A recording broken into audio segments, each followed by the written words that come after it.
Boa noite, Manaus. Boa noite a todos que acompanham o SST 5.0.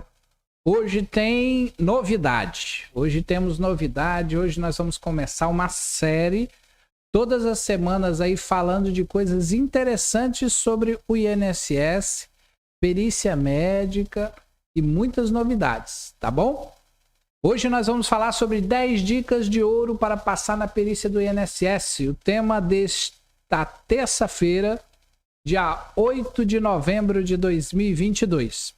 Agradecer aqui a presença da nossa equipe, Eberton aqui como intérprete de Libras. Obrigado pela presença novamente.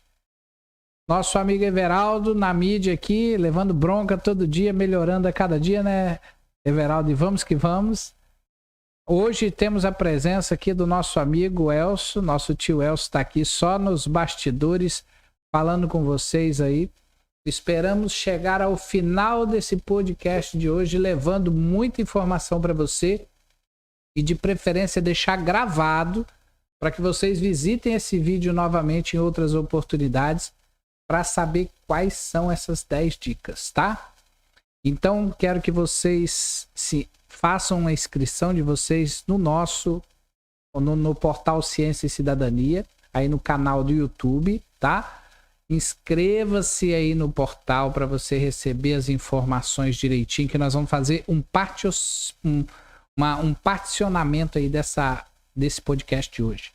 Nós vamos começar os primeiros 20 minutos, nós vamos falar sobre a parte teórica desse, depois nós vamos ficar à disposição de vocês para esclarecer as dúvidas, tá bom? Abre para mim aí o slide lá pra gente mostrar as 10 dicas. Abre logo na primeira slide ali pra gente ver, Everaldo. Nesse que tem as 10 dicas de ouro aí, pra gente dar uma olhadinha. Já tá online? Você não conseguiu? Tá bom. Então vamos lá. Pessoal, é o seguinte. Nesse cenário todo nós vamos falar das 10 dicas de ouro e aí eu quero colocar para vocês uma por uma. Preparação pessoal é a primeira regra de ouro que a gente tem que atentar durante a perícia do INSS. Segunda regra de ouro, estude o seu próprio caso. Depois o Everaldo vai fazer a edição do vídeo e vai colocar os slides, que nós preparamos slides top para vocês. E aí ele vai fazer uma edição no vídeo, vai colocar para vocês as 10 dicas de ouro, tá? 3, prepare os documentos. 4, saber o que você quer. Ideal você saber o que você quer na perícia que você vai participar. Qual o objetivo da sua perícia? 5, não marque outro compromisso para o dia da perícia. 6, conheça o local da perícia, visite antes. 7ª dica de ouro, comportamento na frente do perito. Como deve ser esse comportamento? 8, responder somente o que for perguntado. 9, gerar empatia e aproveitar o direcionamento do perito. 10, consulte o resultado da perícia. Então vamos lá? As 10 dicas de ouro são essas e eu quero agora colocar para vocês uma por uma, para a gente se preparar aí com todas as forças para a gente encarar qualquer perícia no INSS e passar pela perícia de boa. Primeira, preparação pessoal. Psicologicamente, você tem que estar preparado. Tem que ter o entendimento seguinte, qual é a importância dessa perícia para a sua vida? Qual é a importância dessa perícia na vida da sua família? O que isso vai impactar no seu dia a dia? Na questão da sua família, vai ter condições de pagar aluguel, o seu aluguel está atrasado, o que falta no seu cotidiano para ter sucesso nessa perícia? E quanto o resultado dessa perícia vai impactar no seu amanhã, se você não passar na perícia, se você não for aprovado, seu benefício não for deferido, o que isso vai impactar no seu dia de amanhã? Quantas contas tem para pagar? Qual o benefício que você precisa? Qual o impacto disso tudo? E aí vem uma coisa importante da psicologia: inteligência emocional. Autoconsciência, você saber qual é o cenário, você ter consciência da sua condição, o que você precisa, como vai fazer, como você vai conduzir esse processo como um todo. Vocês percebam que das 10 dicas de ouro, 60%, 70% estão fora do dia e do local da perícia, fora do gabinete do médico. Depende muito só de você, não depende do perito do INSS. De 60% a 70% de tudo que você vai passar naquele momento na frente do perito, de 15, 20 minutos, 70% você tem que se preparar antes. E aí vem da inteligência emocional, como é que você é proprietário dessas suas próprias emoções? Como é que você domina essa emoção? Como você está se preparando para esse dia da perícia? E assim, na inteligência emocional, uma coisa é muito importante. Eu sei que apesar da dor, da dificuldade, mas você tem que buscar transmitir empatia. Transmitir para o interlocutor, que é o perito que vai lhe assistir, que vai lhe atender, uma empatia. Saiba ouvir. É um momento de você falar menos e ouvir mais. Então você tem que saber ouvir. O perito vai lhe perguntar e você vai responder de acordo com as perguntas e com o direcionamento dado por ele. E busque a autoconfiança. Você tem que entrar na sala da perícia confiante que você vai sair com deferimento. Confiante que você vai ter o seu objetivo vai ser alcançado. Isso tudo vale menos para as perícias mentais, tá? Porque estresse, depressão, transtornos diversos é uma outra analogia que a gente tem que fazer em outra oportunidade. E aí a gente vai para a parte administrativa, para a dica 2.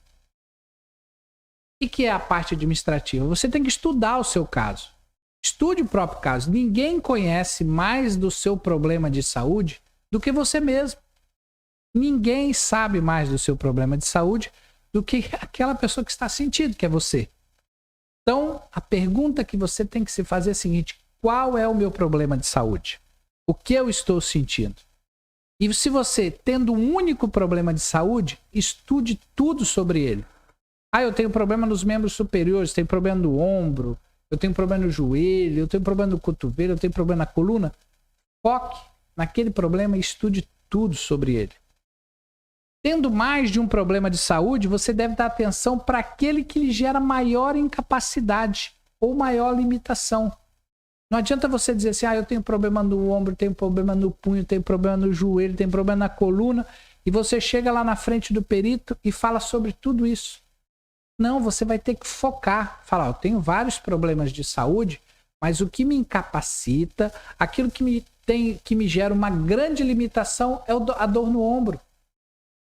Você tem que focar, não pode distribuir para tudo. E o que causa a piora? Aí vem uma coisa interessante que você, estudando o seu caso, você tem que saber para responder para o perito na hora. O que causa a piora do meu problema de saúde? Porque aí você vai linkar com a questão do nexo, para você receber um auxílio por acidente, um auxílio doença acidentário. E é uma incapacidade temporária por acidente de trabalho, que mudou a nomenclatura com a emenda constitucional 103/2019. Então, essa pergunta a resposta a essa pergunta tem que estar na sua cabeça. O que causa a piora do meu problema de saúde? Aí você vai pensar e depois eu vou explicar para vocês lá no próximo slide. Muita atenção para a cronologia dos fatos. Tem 2 perguntas que você tem que se preparar para responder. Quais são? Data do início da doença, que eles chamam de DID no INSS. DID. Dor no ombro. Começou em 2018. DID, que é DII, data do início da incapacidade. A partir de 2021, não consigo mais levantar o braço, tenho problema no braço. Então, essas 2 datas você tem que gravar e tem que estudar do seu caso. Quando começou a doença, exemplo do ombro, começou a doença em 2018. Eu não tinha nada, fiz uma ultrassonografia. Com essa ultrassonografia que eu fiz, eu passei a ter dificuldade e aí eu vi que eu estava tendo o início de uma doença ali. Então, 2018 começou o problema de saúde. 2021 eu comecei a ter incapacidade, eu não consigo mais levantar o braço, passo a ter dificuldades e por aí vai. Dica número 3. O que é a dica número 3? Eu coloco para vocês. Prepare os documentos. Você passou pela dica número 1, que é a preparação pessoal. Você passou pela dica número 2, que é estude o seu próprio caso. E você está indo agora para a dica número 3. Prepare os seus documentos. Quais são os documentos? Quais os documentos são essenciais na perícia que você tem que ter em mãos separado, preparado? Quais são? Prescrições médicas, receitas. Tudo começa ali. Lembra? Data do início da doença. Primeiros remédios que eu tomei porque estava sentindo dor no ombro. Guarda essa receitinha que você vai lembrar. Geralmente você não pega um atestado logo de cara. Você vai ao médico, tem um atestado de comparecimento e você pega essa receita médica, essa prescrição médica. Então ali provavelmente é a marcação da data do início da doença, né? E aí começam a vir os atestados médicos. Com os atestados médicos, aí você já consegue uma evolução para você responder a outra pergunta. Qual é a outra pergunta? Data do início da incapacidade. Eu começo a ter 5 dias de atestados, 10 dias de atestado, 15 dias de atestado. Então ali já começa a gerar incapacidade. Então você vê a importância. A prescrição médica, a receita, me dá o indicativo do início da doença, né? E a outra coisa, o primeiro atestado, o segundo atestado médico já me dá o indicativo da data de início do quê? Da incapacidade. E aí você tem que guardar laudos médicos. Tem empresas que as pessoas têm seguro, então elas fazem contatos com seguradoras, aí são emitidos relatórios médicos. Esses relatórios médicos das seguradoras são muito importantes para você ter ali guardado. Exames complementares, problemas osteomusculares, vários outros tipos de problemas, são necessários e indispensáveis você ter em ordem cronológica, tudo guardadinho, ultrassom, ressonância, tomografia, exames laboratoriais, tudo depende da patologia. Tem que guardar isso tudo em ordem bonitinho. Lembra sempre, você que nós falamos lá atrás, você estudou a sua doença, tem o problema da sua incapacidade relacionados com a doença geradora da incapacidade. Não vai pegar de tudo, eu tenho exame de sangue, eu tenho exame disso, eu tenho check-up geral que eu fiz, eu tenho aquilo. Não adianta. Foque e separe. Coloque os documentos da incapacidade que você está pleiteando o benefício. Prontuário médico. Tem pessoa que passa por cirurgia, tem pessoa que é operada, tem pessoa que fica internada por doença crônica. Tem várias motivações. Internações de longa duração, patologias agudas ou crônicas, incapacitantes. Tudo isso tem que estar ali na sua mão, prontuário médico, de preferência que nesse prontuário médicos têm o relatório de alta. A alta médica geralmente vem descrevendo se foi uma cirurgia, uma patologia crônica que complicou e várias outras informações podem estar nesse resumo de alta. É importante guardar esse documento. Separe tudo por tipo e por tempo, por ordem cronológica. Então separe tudo. Então tudo que eu falei para vocês relacionado com aquela doença geradora da incapacidade. Tudo bem sobre a dica 3, preparação dos documentos? Então vamos para a dica número 4. O que vem na dica número 4? Saber o que você quer. Qual o objetivo da sua perícia? Nós temos um grande problema do INSS. Qual é o problema? Tudo que você marca no INSS é para avaliar auxílio por incapacidade temporária. Você não consegue marcar uma perícia, por exemplo, para você solicitar uma aposentadoria. Não tem lá para marcar. Você vai marcar para solicitar um auxílio por incapacidade temporária. Antigo auxílio doença, que mudou, e agora tudo auxílio por incapacidade temporária.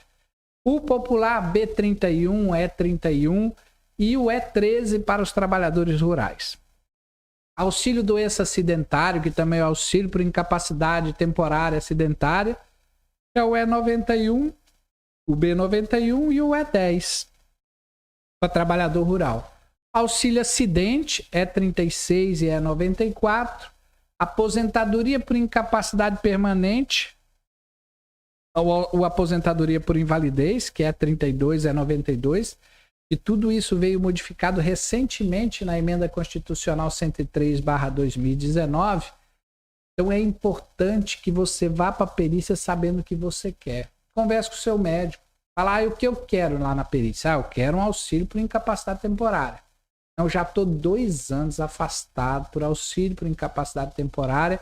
Eu quero conversar com o perito porque eu quero uma aposentadoria por incapacidade permanente. Eu quero uma aposentadoria por invalidez. Então você tem que estudar o seu caso, saber o que você quer da sua vida, para você ir para a perícia sabendo o seu objetivo. Isso é importante. Qual é o objetivo da sua perícia? O que você quer ao final da perícia? Você pode estar fazendo uma solicitação de BPC. Pode ser um BPC deficiente, que é o E87, ou pode ser um BPC idoso, que é a espécie 88. E aí você define para ver ali como que você vai se portar diante dessa perícia. Solicitação de prorrogação de benefício assistencial previdenciário pode ser um dos motivos da sua perícia. Se você é trabalhador CLT, fale com o médico do trabalho. Peça a orientação dele, converse com ele antes da perícia e vá municiado de informações para essa perícia. Se você busca um auxílio assistencial, fale com o seu médico assistente, né? O médico que te assiste, tanto se for privado ou particular ou no SUS. Converse com ele dentro do objetivo da perícia que você vai passar. Então todas as perícias você vai marcar e a maioria delas vai sair auxílio por incapacidade temporária. Você vai estar marcada a perícia. E aí nessa perícia você vai conseguir fazer o desdobramento para ver para onde você vai. Dica número 5, dica de ouro número 5. Não marque outro compromisso para o dia da perícia. Não marque nada. Fique focado no dia da perícia. Grave bem o dia da perícia. Não esqueça disso. Anote na agenda, no celular, no papel higiênico, onde for, qualquer tipo de papel, mas não esqueça o dia da perícia. Se você faltar a perícia por um problema fortuito de força maior, você tem direito a um reagendamento, mas vocês têm que avisar previamente que você não vai. Então tem ainda essa condição. Se você vai perder a perícia porque você sofreu um acidente ou viajou, o ônibus quebrou, você tem direito a uma remarcação. Mas eu digo para você não contar com a sorte. Coloque um bilhete, um lembrete na porta da geladeira, na cabeceira da cama, na cômoda, no espelho do quarto, no espelho do banheiro, mas não perca o dia da perícia. Bloqueie sua agenda nesse dia. No dia da perícia, deixe sua agenda bloqueada. Não marque nada com amigos. Eu vou passar primeiro no meu amigo para pegar um negócio, depois eu vou. Não marque viagens distantes no dia anterior. Imprevistos acontecem. Não marque nada no dia anterior. Fique concentrado para você participar da sua perícia. Você viu a dificuldade que é? Você tem que estar preparado para a sua perícia. Nada de banho de igarapé, de rio no dia anterior.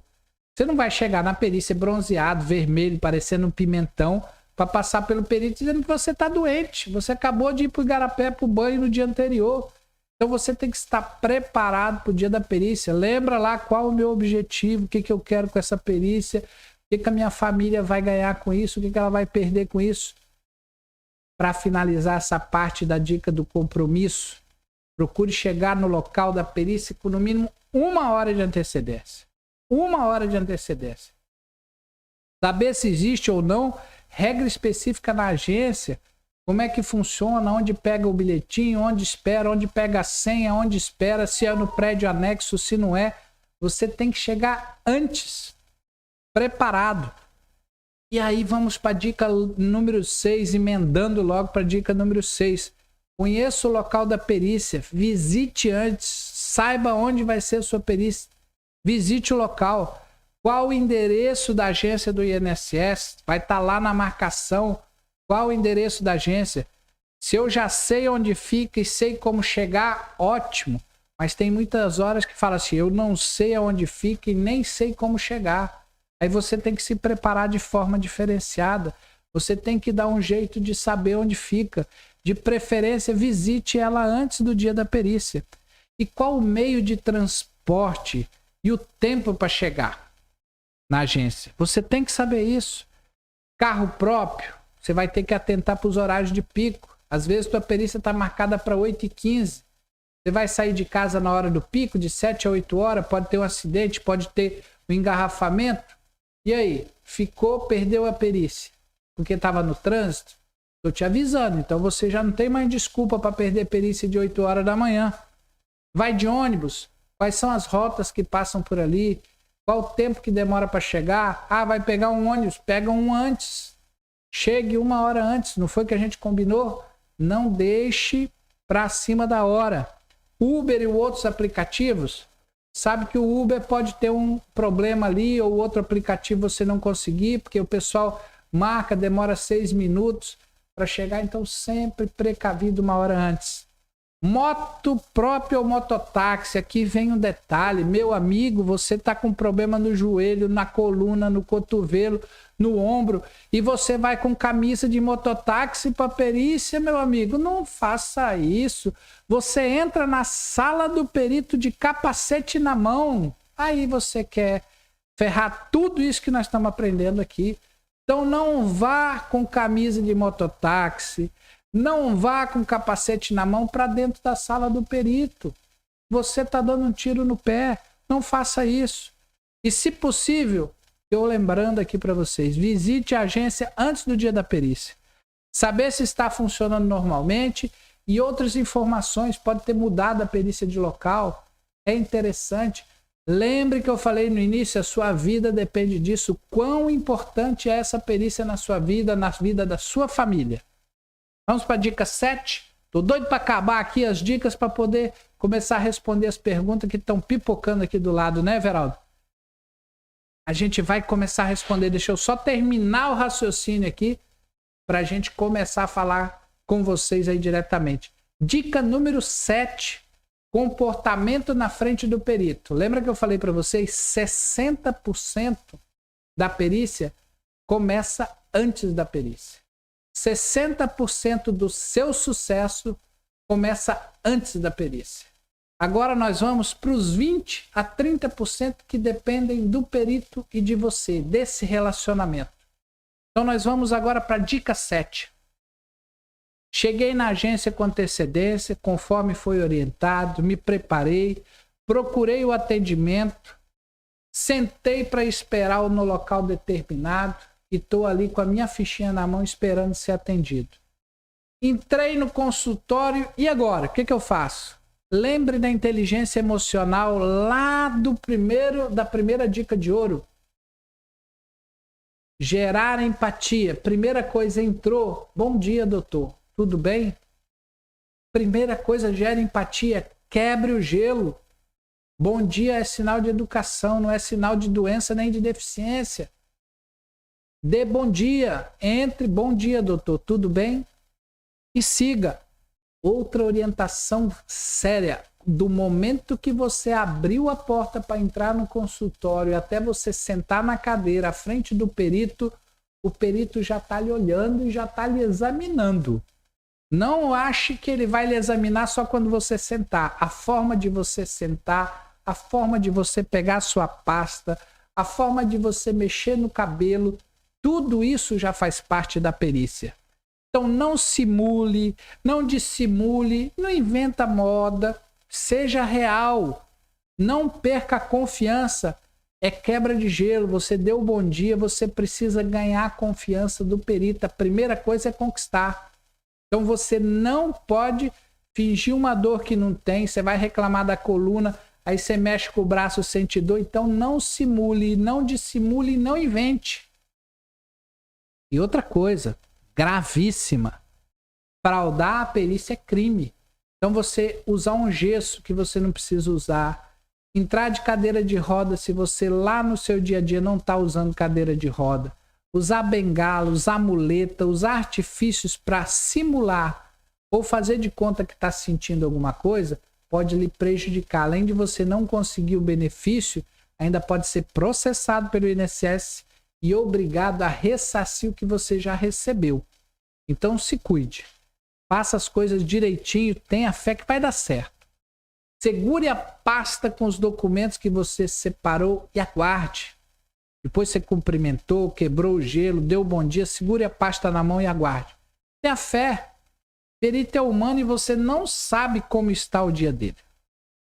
Você não dormiu com ele, você não saiu com ele, então você não sabe como dá o dia dele. Peça a Deus na sua mente que ele tenha um dia maravilhoso e que não tenha ocorrido nenhum problema com ele. Vestimentas adequadas, vá lá, a melhor vestimenta que você puder ir, higiene pessoal, se puder fazer a barba, faça a barba ao homem, a mulher vá aseada normal. E o comportamento respeitoso com o perito é essencial.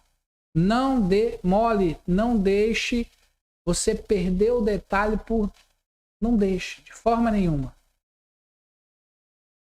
Vamos lá para a dica 8, para a gente correr para as dicas, para a gente resolver algumas perguntas e o que deve conter na sua resposta. Eu vou colocar para vocês. Responder somente o que for perguntado é a nossa dica 8.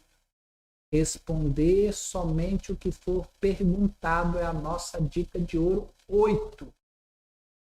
Responder somente o que for perguntado, dica 8. Para gravar. Algumas perguntas e o que deve conter na sua resposta. Olha aqui, ó.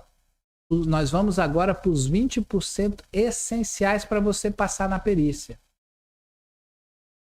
Seja honesto, não minta. Não minta, seja honesto. O que faz? Pode ser a primeira pergunta do perito. Ele já no sistema, ele olha e já sabe qual é a sua profissão. Quando ele fala o que você faz, não é para você dizer qual é a sua profissão. Eu sou operador de produção. Não, não é isso.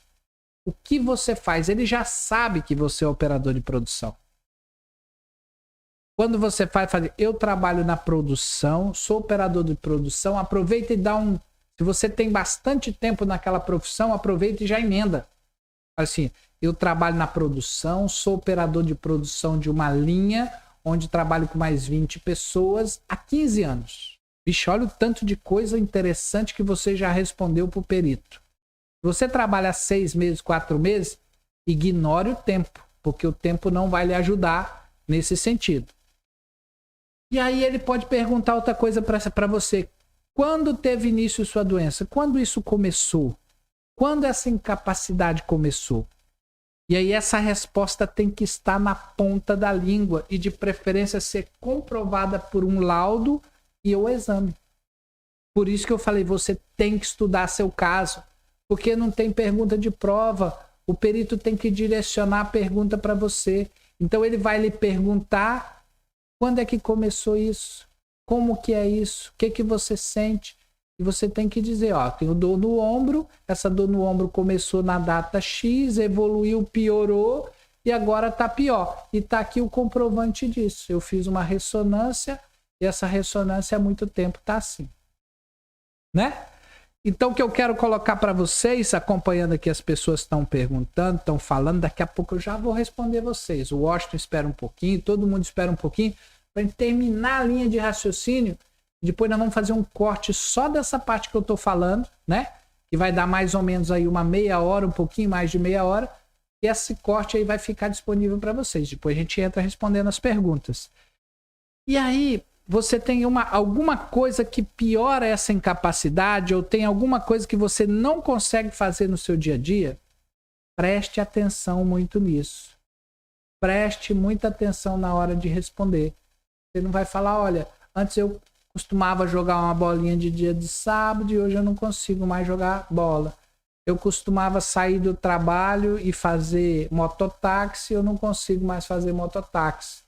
Eu saía do trabalho e ia para perto da igreja lá que tem um pessoal que dança zumba e hoje eu não consigo mais nem dançar zumba. Preste atenção no que você vai responder. Tudo que você falar poderá ser usado contra você na hora do deferimento ou não da perícia, tá? Então, preste bem atenção no que você vai responder. O foco é a incapacidade para o trabalho, pelo amor de Deus. O perito ali ele quer saber O que aquilo incapacita você para o dia a dia no trabalho, naquela função, naquela atividade que você exerce. A incapacidade para auxílio, ela é focada naquela incapacidade do seu trabalho, daquilo que você faz. Então você tem que focar naquilo. Aí eu trabalho numa linha de produção, colocando ali um ponteiro de um relógio e conforme vai passando, quando dá 10 horas da manhã, eu já estou com uma dormência no braço, já estou com dificuldades e não consigo mais fazer nada. Então, a limitação, a incapacidade tem que ter relação direta com os exames e laudos apresentados. Você não pode apresentar exame de coluna e reclamar que tem dor no ombro. Você não pode apresentar exame do ombro e reclamar que tem dor na coluna. As coisas têm que ter nexo. Por isso que você tem que estudar o seu caso, separar as coisas e focar naquela incapacidade. Vamos para a dica 9. Quase terminando dica 9. Gerar empatia e aproveitar o direcionamento do perito. Você foi lá, gerou a empatia. Lembra da inteligência emocional? Autoconfiança.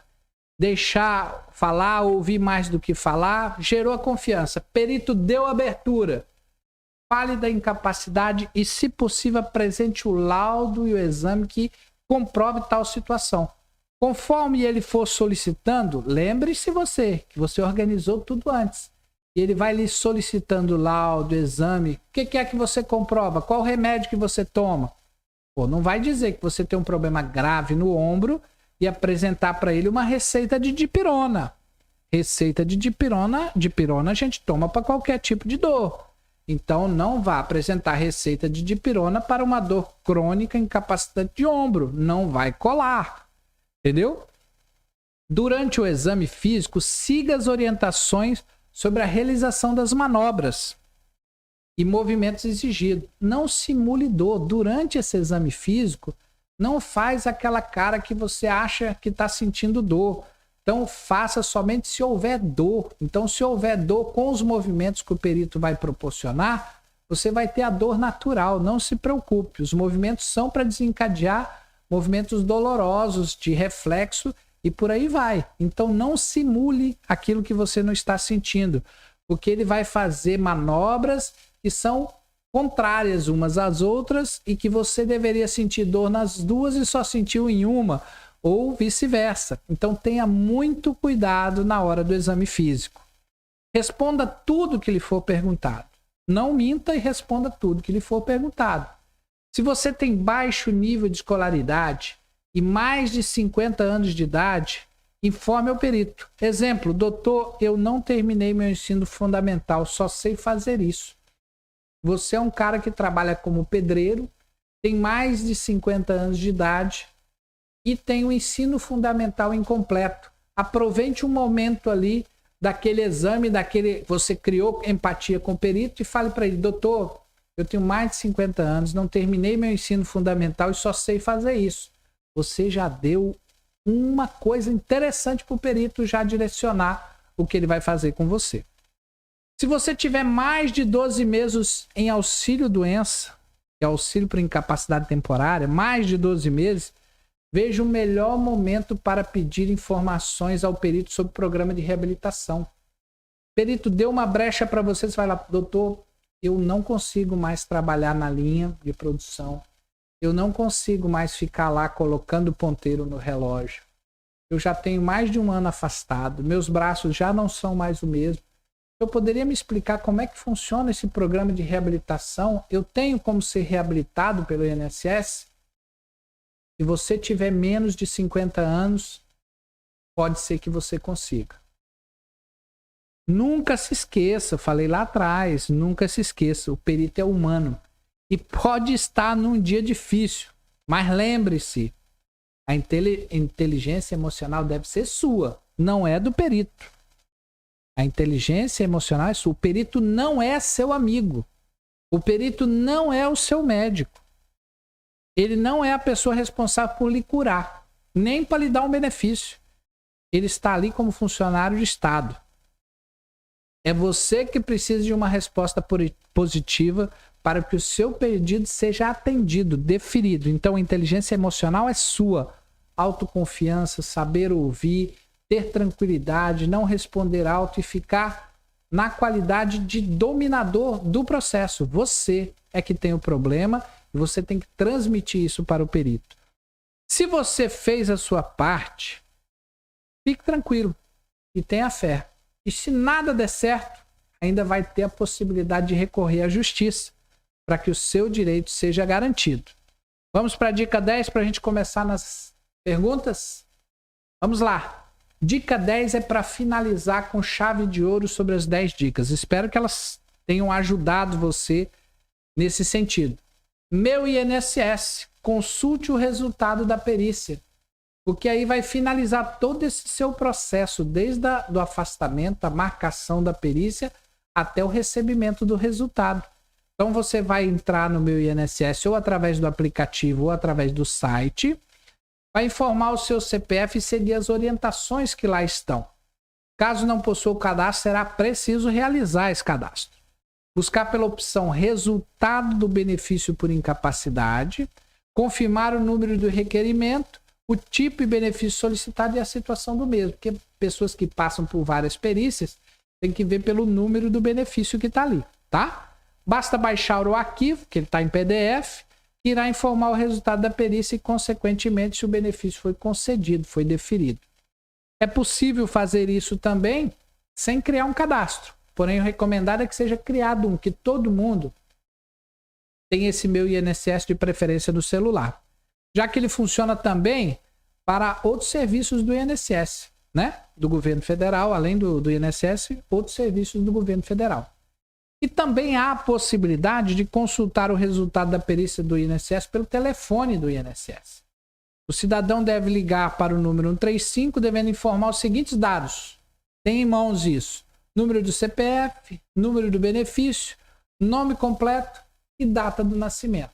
E aí, torcer para que você tenha um resultado deferido e você possa fazer o melhor uso do seu benefício na recuperação da sua saúde. Então, esses foram 35 minutinhos que a gente passou aqui falando para colocar para vocês as 10 dicas de ouro para passar na perícia do INSS.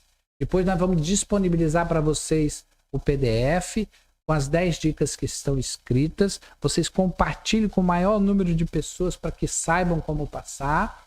E depois vai ter o vídeo também, que no vídeo tem os comentários e as nossas observações.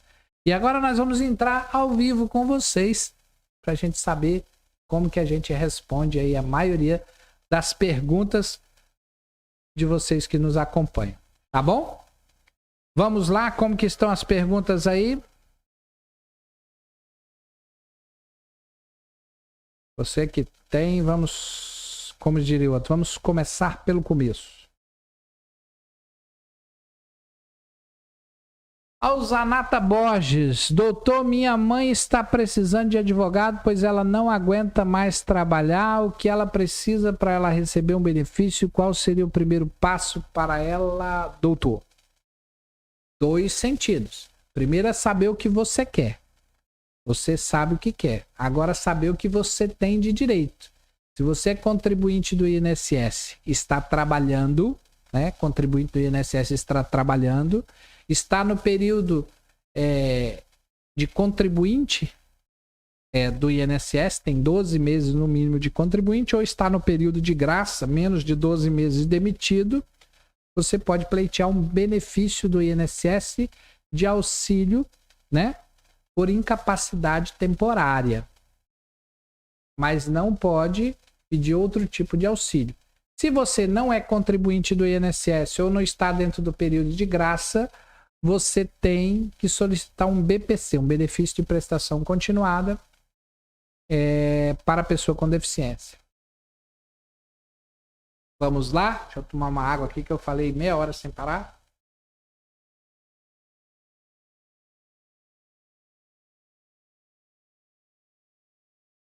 Todo mundo já sabe tudo já, rapaz, que o negócio tá top, né?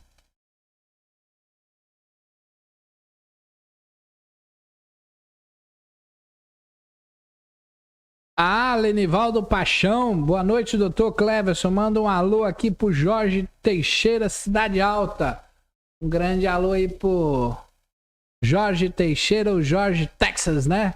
De Manaus. Um grande abraço para vocês. Sucesso. Muitos amigos aí no Jorge Teixeira. Um grande abraço para todos. Vamos ver aqui. Tudo boa noite. Max Feijão. Sou deficiente desde 4 anos de idade, trabalhei 11 na empresa e trabalhei com uma pessoa normal sem estar no meu local devido. E tô sem trabalhar e sem poder sair quase de casa. Sou deficiente desde 4 anos de idade, trabalhei 11 na empresa e trabalhei como uma pessoa normal sem estar no meu local devido e tô sem trabalhar e sem poder sair quase de casa. Max Feijão, vamos avaliar direitinho qual é o seu caso. 11 anos de empresa não dá direito à aposentadoria, né? Tem que saber aquilo que eu falei para vocês. Está mais de 12 meses sem trabalhar, perdeu o período de graça, né, que chama, para ter habilitação. Se você está há menos de 12 meses e trabalhou mais de 1 ano na empresa, pode ter direito a benefício. E mesmo que não tenha benefício previdenciário, você pode pleitear um benefício assistencial. Qual seria esse benefício assistencial? Um BPC-PCD. Mas aí depende das próximas aulas que a gente vai falar. A gente vai ter uma só para tratar de BPC-LOAS. A gente vai ter um desse jeito que eu fiz hoje, só sobre BPC-LOAS. Quem tem direito, quem não tem direito, como que faz para chegar e conquistar.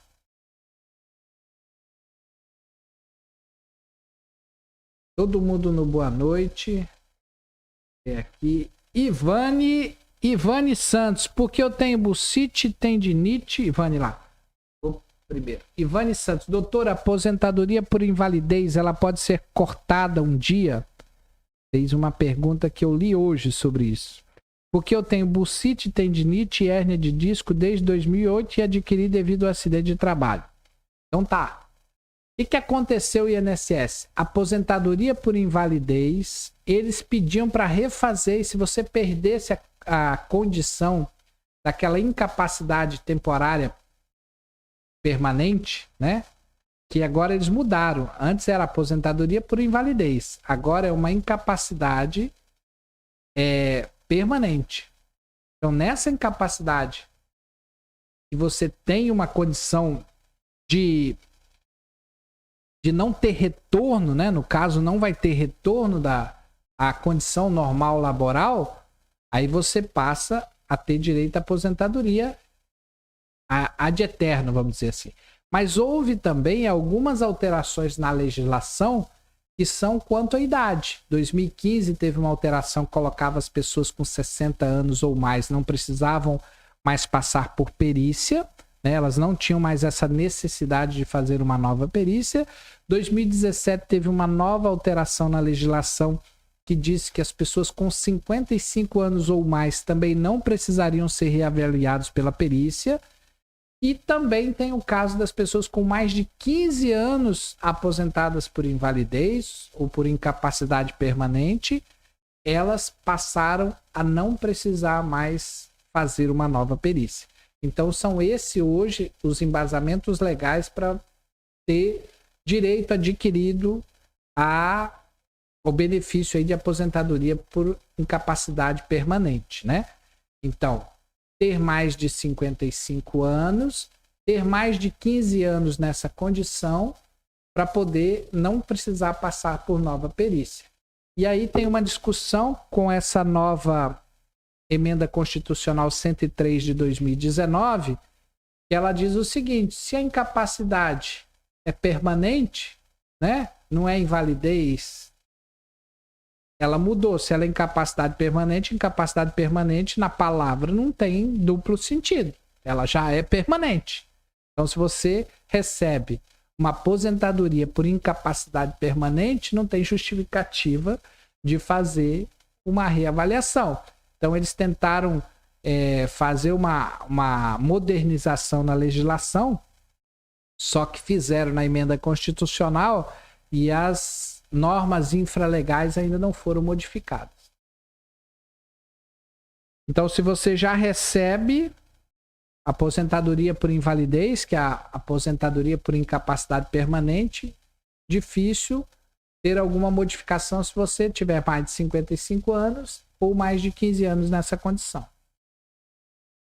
Deu de 2008, ano que vem vão completar 15 anos, né? E aí, a partir de 15 anos completados, não tem mais motivação para essa mudança. E esse 15 anos de tempo, ele passa a contar do teu primeiro auxílio doença dessa incapacidade.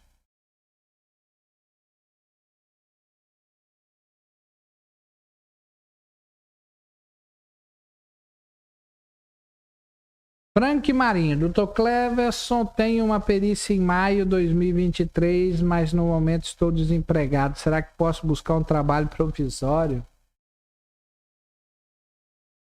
Complicado, né, meu amigo? A perícia é sua.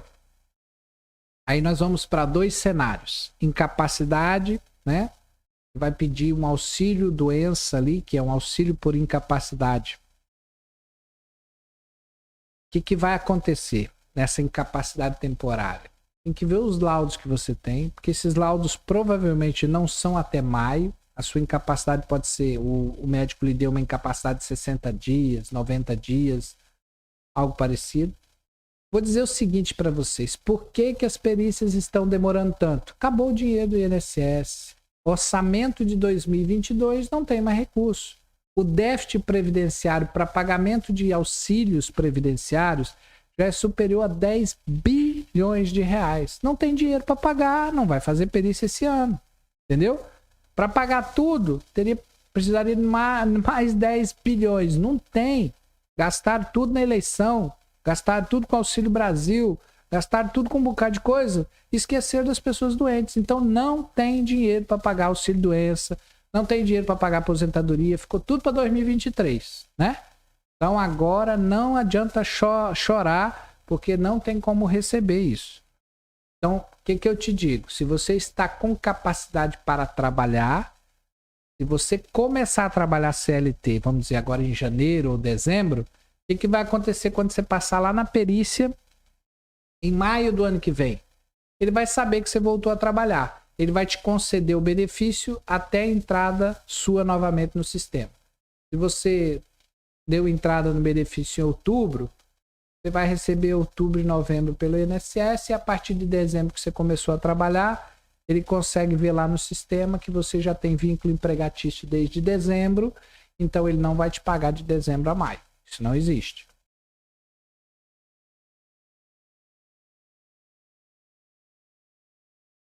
Vamos lá. Ivane, doutor, quem é aposentado por invalidez pode trabalhar sem carteira assinada? Bicho, tem muita gente que faz isso, minha filha, porque o dinheiro da aposentadoria não dá para trabalhar. Você não pode, aposentado por invalidez, assinar a carteira. E daí complica a tua vida.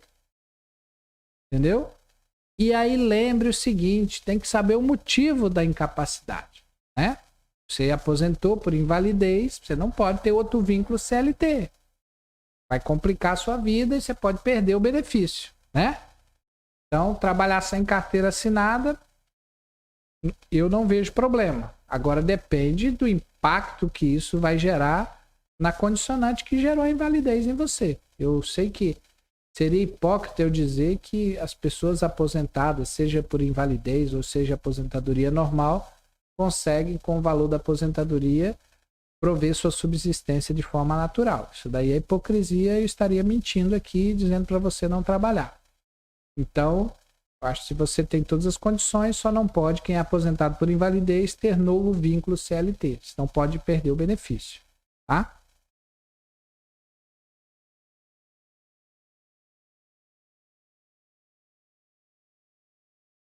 Vamos lá. Muriel Coutinho. Muriel, estou afastada há 2 anos, mas caí dentro da empresa desde... Estou afastada há 2 anos, mas caí dentro da empresa desde E agora? Esse cair não é sair? Eu não sei. Muriel, depois você me responde aí direitinho. Mas, por exemplo, quem tá afastado há 2 anos, mas saiu da empresa desde 2018, provavelmente você entrou pelo período de graça. Eu não sei direitinho, eu não entendi aqui. Depois você passa para nossa equipe, de qual grupo você é. Porque o que eu vou fazer na sexta-feira? Uma novidade. Sexta-feira eu vou passar aí 2 horas com vocês só respondendo perguntas. Então pegue as perguntas de vocês e direcione para os grupos. Chame vizinho, papagaio, todo mundo, direcione para os grupos e vamos fazer um bate-bola só respondendo pergunta, tá? Você vai jogar a pergunta para mim e eu vou pôr ali e responder aquela pergunta. Então, pega o pessoal do grupo 1 até o grupo 6, manda pergunta, o que eu não respondi aqui, manda pergunta lá e a gente responde. Que daí eu posso gastar um pouquinho mais de tempo com cada caso específico. Rony, Dr. Cleber, sou o Rony. Qual a probabilidade de eu voltar ao mercado de trabalho? Sou beneficiário do INSS, auxílio acidente, porém sou desempregado e tenho dificuldade nos ombros. Auxílio acidente pode voltar na condição de pessoa com deficiência. Toda pessoa que recebe auxílio acidente, é 36 ou é 94, pode trabalhar na condição de PCD. Traga seus documentos, converse com o Everaldo, converse com o Elcio, com o pessoal, para poder fazer o agendamento da sua perícia aqui conosco. A gente marca, faz o laudo para você de PCD e você busca uma vaga no mercado de trabalho na cota das pessoas com deficiência. Não tem problema, voltamos à luta e bola para frente. Pode parar.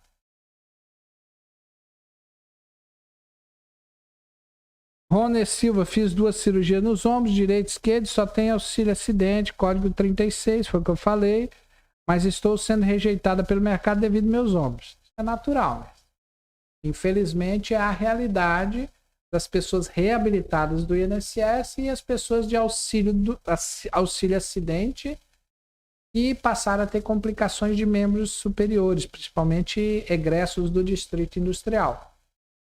Aí vai ter que procurar até achar uma empresa que lhe aceite dentro de uma vaga e os membros superiores não sejam tão exigidos. Muriel, fui para a minha perícia e depois de 2 dias liguei para deixar os documentos que faltou e nem sei o que faço. Porque eles não podem dar indeferido. Se faltou algum documento, tem que entregar. Saber nessa sua entrega o que você entregou, como ficou essa entrega e saber se você atendeu a demanda do que foi direcionado. Lembra das nossas 10 dicas de ouro? Se você direcionou a perícia para aquilo que você tinha de problema e se você levou os documentos, já mostra aí que você não levou o documento para aquilo que você estava pleiteando. E o perito pediu para você mudar aí a realidade. Rose, estou aguardando a perícia para março, porém a empresa fez um depósito por um erro do RH. Isso pode me prejudicar na perícia? Depende, se ela depositou só um mês, é uma coisa. Se ela depositou todos os meses, aí mostra que ela vai ter que fazer uma carta ao INSS dizendo que ela estava bancando você mesmo você estando afastado. Porque o que vai impactar para o INSS não é só o seu valor de salário, é saber no recolhimento da GFIP, saber nos encargos de FGTS, INSS, se está sendo feito o recolhimento correto e como que eles marcaram você lá no sistema. Você está como ativo ou está como inativo. Porque quando você passa de 15 dias de atestado pagos pela empresa, no 16º dia ocorre uma suspensão contratual, né? O seu contrato de trabalho com a empresa é suspenso e você passa a receber pelo INSS. Então tem que conversar na sua empresa, no RH, saber qual foi a data da sua suspensão do contrato. E se há algum acordo coletivo com o sindicato para fazer o pagamento aí o pagamento por fora enquanto não recebe a perícia. A perícia só em março complica, né? A pessoa fica numa situação muito delicada. Vamos lá, é muita gente.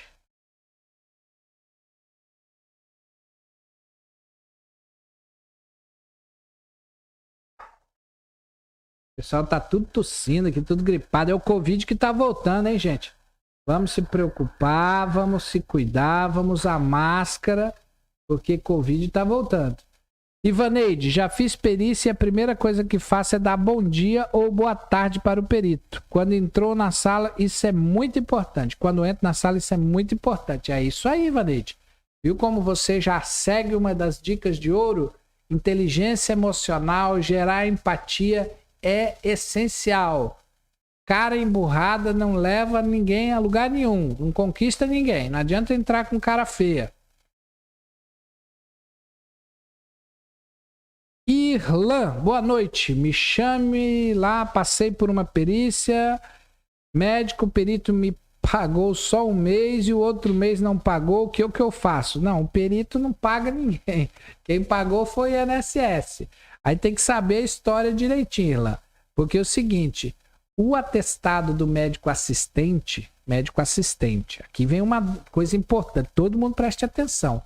O médico assistente te dá 90 dias naquele laudo médico dele, aqueles 90 dias não tem valor legal para o INSS. Quem decide quantos dias de afastamento é o perito do INSS.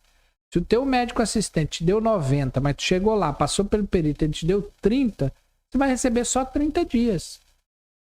Não espere completar os 90 para voltar ao trabalho. Terminou os 30 dias pagos pelo INSS, volte ao trabalho, porque na próxima semana nós vamos falar sobre limbo previdenciário.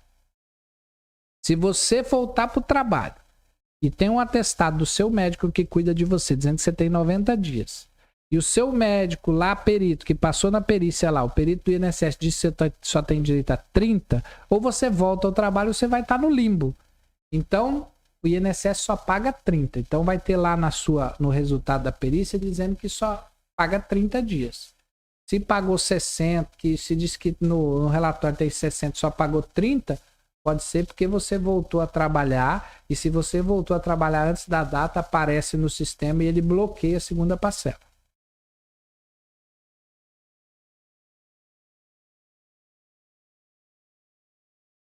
Doutor, e quando tem o exame, mas o médico não quer dar o laudo? Jaqueline, quando tem o exame e o doutor não quer dar o laudo. Exame, se você pegar exame de coluna de 300 pessoas, eu lhe garanto que se elas tiverem mais de 30 anos, 70% vai ter alguma alteração na coluna. O médico não lauda exame. O médico lauda o paciente como um todo. Então, ele vai avaliar suas condições, vai fazer exames, vai ouvir os seus sintomas, seus sinais, suas queixas, vai comparar com o exame, por isso que é chamado de exame complementar. Ele complementa uma hipótese diagnóstica, um direcionamento que o médico está fazendo para poder fazer o laudo. Pode ter o exame, mas no exame não diz nada com nada e ele não vai fazer um laudo pelo exame. Esse médico, se ele tiver nessa conduta que eu estou falando, ele está correto. Médico não lauda exame, médico avalia o paciente como um todo e aí ele vê a possibilidade de emitir ou não o laudo. Vamos lá, vamos fechar aqui 1 hora a gente conversando, né? E aí, Ivaneide, passos, levo meus remédios e minhas receitas atuais quando vou numa perícia. É muito bom, né? Você mostra, principalmente se for remédios de largo espectro. Vamos dizer, você toma um remédio, um anti-inflamatório pesado, você não vai levar remédios do cotidiano. Mas remédios que são, assim, de um cuidado maior, que necessitam de uma avaliação maior, é importante que leve as receitas e leve os remédios, não tem problema, tá? Peregrino. Tudo bem, Peregrino. Desculpa por não poder assistir até o final, mas tem que trabalhar. Muito obrigado. Um grande abraço para você. Vai ficar disponível. Depois você entra no link, dá uma olhadinha. Espero ter contribuído com algum conhecimento para vocês. Multiplique o link, passe para outras pessoas. E a gente vai seguindo na fé e tentando aprender. A gente tem que sempre que estudar mais. Eu tenho que estudar para vir com vocês. Vocês têm que estudar o caso de vocês cada vez mais para a gente poder ter sucesso. tá? Então nós vamos fechando aqui com 1 hora de podcast. Passamos para vocês hoje quais são as 10 dicas de ouro para passar na perícia do INSS. Espero que vocês tenham aprendido bastante sobre esse processo. Vai ficar à disposição para vocês online. Assista, reassista. Você tem perícia marcada? Se cuide, se prepare, siga todos os passos, passo a passo, e a tua chance de sucesso será muito mais alta. Então quero convidar todos vocês para o nosso próximo compromisso. Coloca na tela aí para nós. Você tem aí como colocar na tela, Everaldo? Próximo compromisso, para a gente mostrar aqui para todo mundo. O próximo compromisso é interessante. Por que que é interessante? Porque nós vamos falar para vocês sobre limbo previdenciário, né? E no limbo previdenciário, o que que é cativante no limbo previdenciário no nosso evento da próxima terça-feira, dia 15. Eu só sacanei com o Everaldo, porque o Everaldo não acha agora, né? O Everaldo não acha porque ele não se preparou. Eu falei, coloca no final. Aí o Everaldo tava preocupado. Ele tá com namorada nova, entendeu? Aí é assim mesmo. Everaldo com namorada nova, o bicho tá perdido. Tá perdido. Um grande abraço pra namorada que tirou meu amigo do centro. Ele tá desnorteado. Mas isso acontece, né, Elcio? Então a gente perdoa que o menino tá assim, uma lástima esse mês. Tá um negócio sério. mas o pessoal é o seguinte... sumiu aqui o negócio. Mas nós vamos falar na próxima terça-feira. Vamos falar sobre algo interessante. Nós vamos falar sobre limbo previdenciário. O que nós vamos falar? O INSS me deu alta. A empresa não me quer. Estou no limbo. O que eu faço agora? Esse é o tema do próximo podcast. Preste bem atenção. Dia 15, né? Dia 15, próxima terça-feira. INSS me deu alta. A empresa não me quer de volta. Estou no limbo. O que eu faço agora? Eu vou contar o que a gente deve fazer na próxima terça-feira. Obrigado por todos terem nos acompanhado, por estarem aqui conosco. Um grande abraço no coração. Obrigado, Everaldo, Elcio, Eberton e a todos que estiveram aí perguntando, participando, ouvindo, interagindo. Na próxima terça-feira nós estaremos de volta. Um grande beijo no coração de todos vocês e até terça que vem.